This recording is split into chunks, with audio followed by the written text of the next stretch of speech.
Jan Jabinski, le directeur du zoo de Varsovie, et son épouse Antonina sont des héros de la Seconde Guerre mondiale.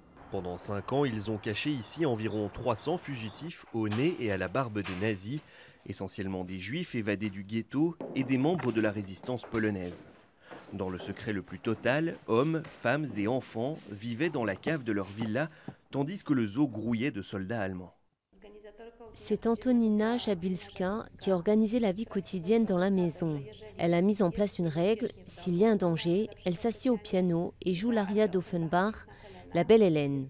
C'est le signal pour les invités clandestins qu'ils doivent quitter la maison. Des familles entières s'enfuyaient puis revenaient par ce petit tunnel qui reliait leur cachette à l'enclos des faisans.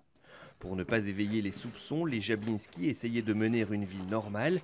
En 1944, Antonina Jabinska a donné naissance à son deuxième enfant, Teresa. Elle ne garde aucun souvenir de l'occupation, mais ce que ses parents lui ont raconté plus tard lui glace encore le sang. Maman et papa avaient toujours sur eux un flacon de cyanure. La raison est qu'ils cachaient des juifs et la Pologne était le seul pays en Europe où le fait de cacher des juifs était passible de la peine de mort. L'histoire des Jabinski a inspiré Hollywood.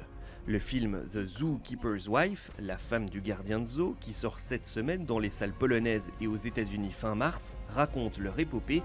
Dans le rôle d'Antonina Jabinska, Jessica Chastain.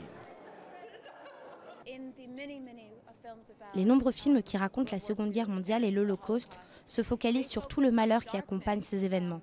Mais dans chaque période sombre de l'histoire, il y a aussi de la lumière. Et ce film se concentre sur la lumière et sur la gentillesse humaine. Sur les 300 personnes que les Jabinski ont cachées, seuls 2 ont été tués par la suite. Les nazis n'ont jamais découvert ce qui se tramait dans la villa.